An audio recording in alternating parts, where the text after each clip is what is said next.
Fans of Warhammer 40,000, thank you very much for joining me for a discussion and opinion video about the creative dead end that Games Workshop has found itself in at the moment with its game Warhammer 40,000. Before us we have two editions of the Warhammer 40,000 rulebook, separated by 30 years.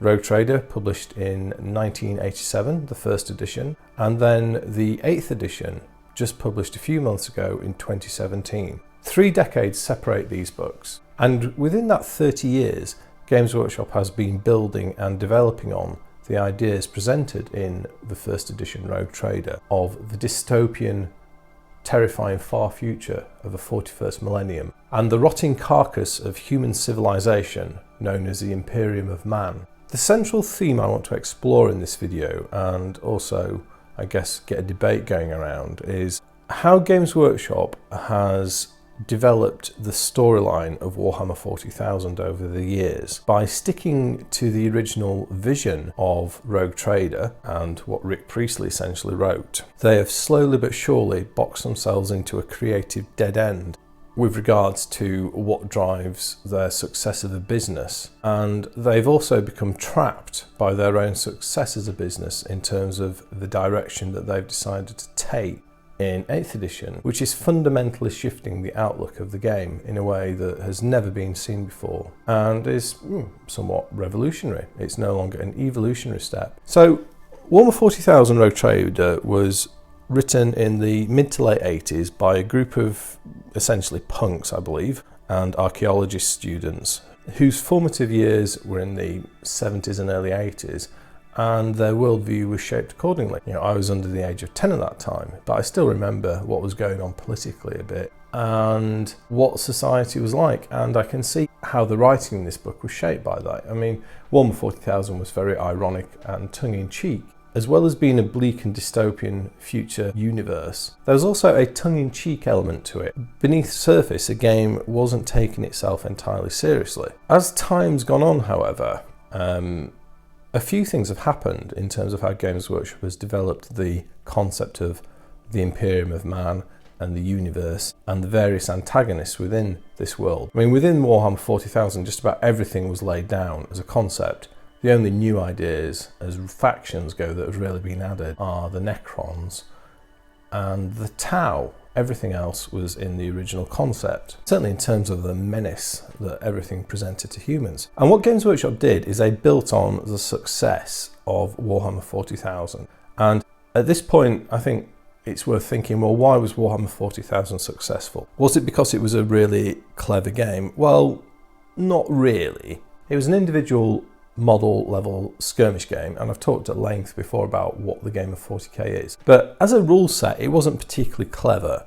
It worked. It's not the greatest rule set ever. There are games out there that are mechanically more innovative and certainly more realistic in the depiction of warfare. But the thing with the 40k rule set is it worked, and that's all it needed to do, because the real vehicle of success was the background, and that is what has made the game. It's a background, and also having a way of realising that as a game, so the miniature ranges and the rule books, and then in later time the novels as well, the creative writing that goes behind it. Although back in the early days there were shorter pieces of creative writing that in effect serve the same purpose as the Black Library does today. So Games Workshop has very wholeheartedly embraced the concept of this dystopian future universe, and that over time has led to what these days, and we can see it here on this 8th edition rulebook, is referred to as Grimdark, a portmanteau of the word grim darkness, Grimdark, and it is a word that wouldn't exist if it were not for Warhammer 40,000. And Games Workshop has written into this with great gusto, originality, breadth and depth, and I would argue that the Warhammer 40,000 universe is one of the most developed fictional universes ever. In terms of the quantity of original work written, there's a huge volume, and that's if you don't look at anything the fans have done. It's enormous. I mean, it will be second to things like maybe Star Trek or Star Wars in terms of its reach and impact. It's been absolutely enormous. And Games Workshop has grabbed and run with this concept of the dystopian far future. You know, it's dissonant with our world today, but you can also relate to it as well. Over time, the thing that has consistently been absent from the plot lines of Warhammer 40,000 is optimism and hope. That's not what 40k does. Of course, there is always an exception that proves the rule, and in the case of Warhammer 40,000, that came in the early 2000s, if I remember rightly. I may be wrong, but it's about then, with the appearance of the Tau race. And the Tau race, to me, seems to be a way of appealing to gamers who didn't identify with either the pseudo-fantasy races, like the Eldar or the Orcs, and weren't bothered about playing, inverted commas, a good guy faction, the humans, the archetypal ones, and were more interested in an optimistic, more technologically progressive force, and that was the Tau. So yeah, I see the Tau as being introduced by GW to pull in that market, and clearly it's been very successful. The Tau has expanded ever more and more, and it's a faction that is very well developed in the present day 40k universe. As I say, that is the exception that proves the rule, and the vast majority of 40k factions are very dystopian, terrifying, and as I've said before, they are grimdark. A key point in understanding my line of thought here is the most successful rangers for 40k, and that is the Space Marines. Clearly, you know, they are the banner bearers for Warhammer 40,000, and from a point of view of Games Workshop as a business, that's the line that makes them the single biggest pot of cash in the long term. There have been blips on the way, like the Imperial Knight kit was hugely successful, made a massive amount of money for GW. Essentially, it's the Space Marines, and GW's success is measured on the success of the Space Marines. But what they did over the years is they boxed themselves into a creative grimdark corner that within the universe made it impossible for the Imperium to innovate anything. The only new stuff they added were kind of little tweaks here and there, or modifications of existing vehicles. So for example, the Rhino AAA vehicles, they were modifications of existing Rhinos. They weren't new. They did try something new with the Centurions, which was a flop, I think is probably the fairest way of putting it, if you set aside the enormous satire and ridicule that's poked at GW over the concept. Perhaps they did that because they didn't have the story scope to step outside of it.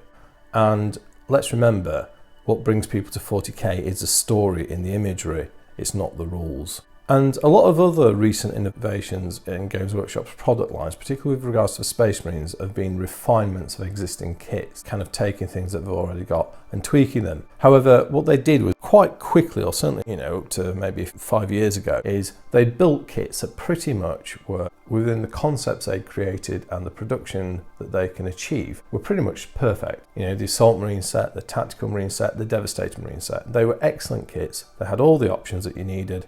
They ticked all the boxes. They kind of represented the end of an evolutionary line of kit developments, which were seeing ever diminishing returns from each iteration of new kit. And to go another iteration beyond the current squad box sets of the existing Space Marines would yield questionable, if any, returns for the investment. I mean, essentially you'd be taking a slightly improved product and selling it to new customers. They experimented a little bit around the corners. They've introduced a number of flyers over the course of the game, which have expanded the Space Marine range a bit, but they're quite modest in terms of what they represent technologically. But that's all they could really do within the constraints of the lore that they'd created. The Imperium was a technological dead end, and it was never going to innovate. Any efforts at progression were hamstrung by dogma and oppressive regimes, and it wasn't going to happen. Now, here we have an interesting chicken and egg question. What came first, the Primaris Space Marines or the Fluff? Well, I believe the concept for the Primaris Space Marines came first, because the way GW works is the minute people create an idea and then the rules writers write the rules. I might be wrong. It may have been a coordinated effort between the rules writers and the miniature sculptors. It doesn't really matter, I suppose. So Games Workshop had reached this point where it had all these very well developed, fully fleshed out alien races. So the Orcs, the Tyranids, the Eldar, the Dark Eldar, the Imperial Guard, I guess the Gene Stealer cults, they were a recent offshoot, but limited sales potential. But what they really needed to do to be more successful as a company is they had to do something radical with their Space Marine lines. As I've already said, they'd pretty much exhausted the possibilities for improving that range already, and there was no sales potential left. So what they did, in my view, is they grabbed hold of a fan idea, which was a true scale Space Marine, and decided to create their own Space Marine range based on what's called true scale. And true scale Marines is essentially where fans have spotted how Games Workshop miniatures are not proportioned like real people, even for heroic scale models. and created their own fan models where they've given the miniatures more realistic limb lengths, for example. And in particular, what you tend to see is the extension of the legs. And that's exactly what we see with the Primaris Space Marines. They're taller Space Marines. Body, arms, shoulder pad, head wise, they are not that dissimilar to the classic Space Marines. However, the legs are noticeably longer, and that makes them more realistically proportioned and more like a real person. So yeah, Games Workshop decided they're going to create a range of Space Marines based on the true scale fan concept. Great, a cool idea, and from the miniatures they've executed it very well. Well, certainly the basic Primaris Marines. Whether or not you like Inceptors and Aggressors is moot. The basic concept is a good one. The Intercessor Marine, the Plasma Support Marines. They look good, there's no doubt about it. The question then arises, how do you fit this new model into your existing universe? And this is where the problem starts for Games Workshop that we are seeing played out at the moment, and is only going to become more apparent over the course of the next year or two, I believe. As we see, probably, I'm making an educated guess here, that we're going to see more and more Primaris, and the dissonance with the original plotline is going to become more and more extreme, and it's going to make the problem that I'm going to outline now worse. It's clear to me that they couldn't create an entire new range of Space Marines overnight, so they had to do a limited number of Primaris sculpts and kits. So they kind of had two options, I guess. They could either entirely replace the classic Space Marine, or they could create the Primaris as something new. They've opted for the latter. The former would have, in all likelihood, failed.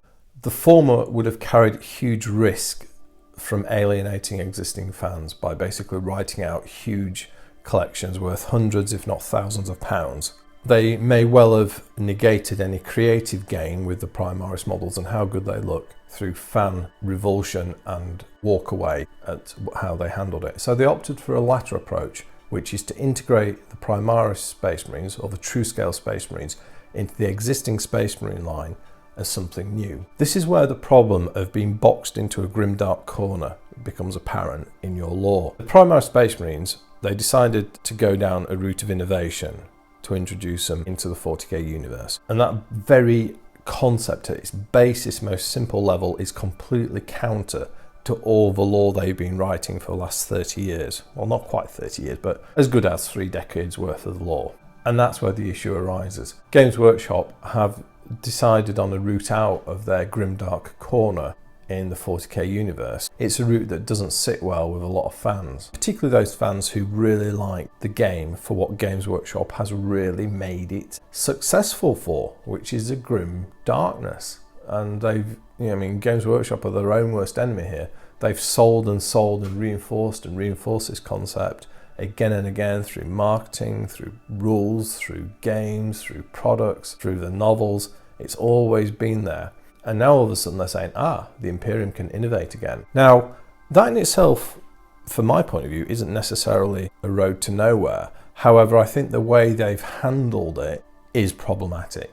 So they've done too much too soon in terms of the plot. So for 8th edition, moving into the 42nd millennium, with the reappearance of Rebute Guilliman, not him as a returning Primarch himself, that isn't a problem per se, and it could have been written in. The problem is, I think it's a way it's been written. And I guess the principal offender here is a character of Belsarius Call, who's already attracted a number of derisory nicknames, but the best I think is Fix It All Call, and that is alluding to the fact that he's a plot device, he's a Mary Sue, and I'd take my hat off to the Outer Circle for brilliantly demonstrating how much of a Mary Sue Belsarius Call is. And lots of you guys and girls in the comments of other videos I've done have said similar things. And basically what Call is it's lazy writing. Rather than write a properly fleshed out description of how the Imperium can go from its carcass-like state of stagnation into a power that can once again innovate, create new technology and move forward, and holding themselves to their own internal standards of writing, because let's be honest, their novels have done this very well. They do so in great depth, but then to come along and in a relatively short period of time and basically use the call fixed it, call fixed it, call fixed it, call fixed it, call fixed it.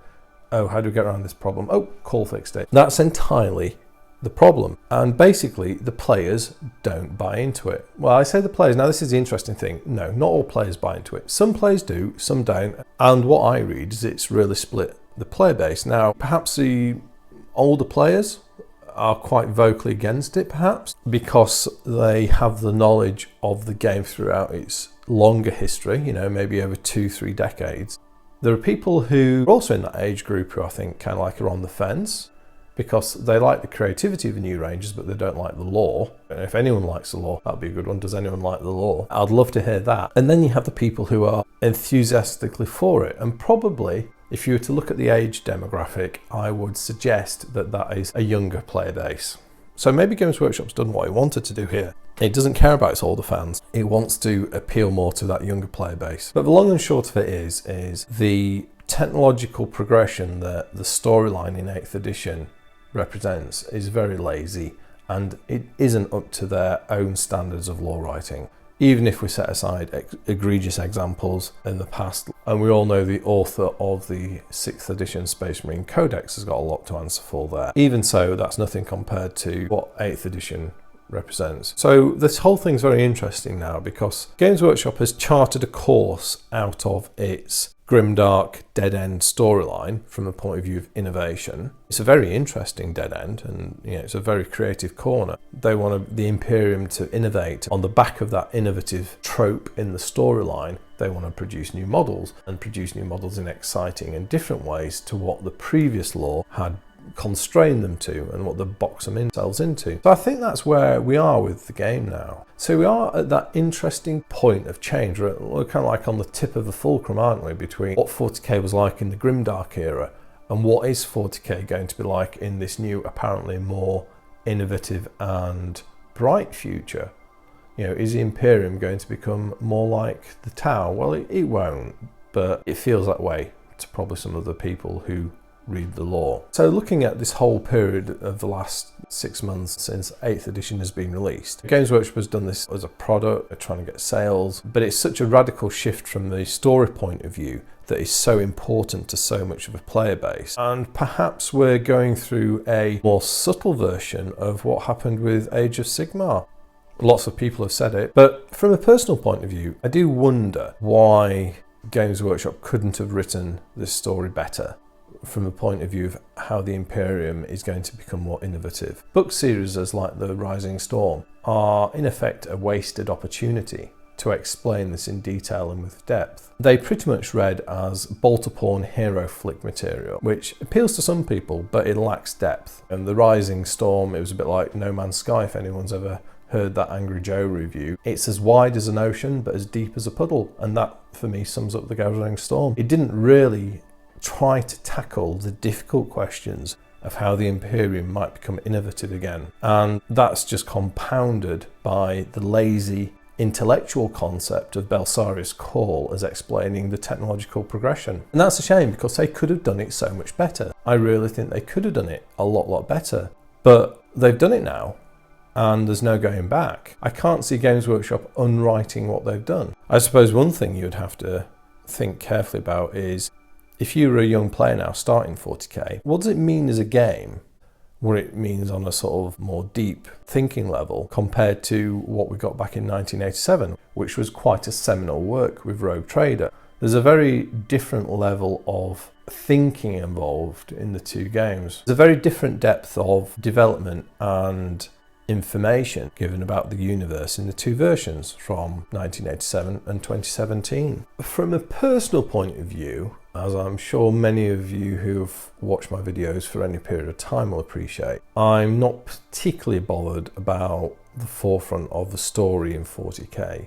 In terms of the M42 Return of Gilliman's story, it doesn't really interest me that much. I'm more interested in narrative games and in particular the Horus Heresy, so I can see that I'm perhaps not the sort of customer that Games Workshop is aiming to appeal to with its new Rangers. But there are lots of people my age who do like the new Primaris Marines and do like the Death Guard and the rest of 8th edition. So it's not as simple as that, is it? It's not so one-dimensional. In just the same way, there are people who are in their mid to late teens who much prefer the Horus Heresy era of things, which I say harks back to Rogue Trader, than the 8th edition stuff. Yeah, it's a fascinating moment in the game And I'm just wondering what it's going to look like in a year's time. It's kind of difficult to be unequivocally critical about how they've written it, because at the end of the day it is their game and they've got a certain creative direction they're taking it in. I suspect that there's quite a developed and thought out strategy behind the positioning of a story, behind 8th edition models. So what am I trying to say here to summarise? Well, I think the plot line and the story that accompany 8th edition, the advancing of the story of Warhammer 40,000 into M42, I think it's been quite lazily written, and it really lacks the intelligence that's been behind the original ideas of 40k, and a whole lot of stuff that goes in those 3 decades in between then and now. And in some ways you could look at it being a bit of a slight to the player base or the intelligence of the players, because Games Workshop is presenting us with such a dumbed down, cartoonish, hero-driven storyline, as opposed to the in-depth, convoluted, complex and intriguing world of the Imperium that preceded it. So I think it's a wasted opportunity, and I think it's a disappointing way to present such a big change in the history of the game. And this is the biggest change I've ever done. Personally, I don't like it at all, and it comes across as being very lazy. However, maybe you like it. What's really interesting to me though is thinking what's going to happen over the next 12 months. So what is next year's big round of releases going to look like in 40k? Are we going to see another round of Primaris Marines, or is it going to go on to other stuff? Is Games Workshop going to try flesh out the story of the Primaris Marines and the return of Guilliman better, or create a wider perspective to what's going on in the M42 storyline and make it more in-depth and believable, as opposed to being centered around a handful of heroes? I don't know. Or are we going to see more and more of the same? The real worry, I suppose, on the horizon is, given the way the Guilliman and the Call story has been presented, it does make me worried for the future of our classic Astartes. What's going to happen to those guys? Are they going to get written out in some fell swoop? It might happen, and it does worry me, and I think it would be a massive loss to the game if they do. I suppose that would then split those classic Astartes into those Games Workshop running Primaris lines, and then Forge World making the classic Astartes for the Heresy era, and in effect for everything up to M41. Perhaps Games Workshop has decided it is time to jettison those older fans and move on to another generation. I've waffled on for quite a long time there, and I've probably repeated myself a couple of times, so yeah, sorry about that if I have. I did want to make this video because these ideas have been sort of gradually accumulating in my mind over the course of the 8th edition stuff I've been doing, watching lots of other content on 8th edition as well. Yeah, then this sort of gradually comes together into a piece like this.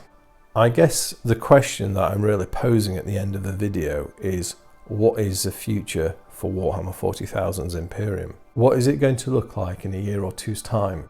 Is it really an end of an era for the classic Grimdark 40k, and move into something where human civilization in this universe becomes a progressive and innovative force once again? Time will tell. Please do share your thoughts and observations in the comments as always.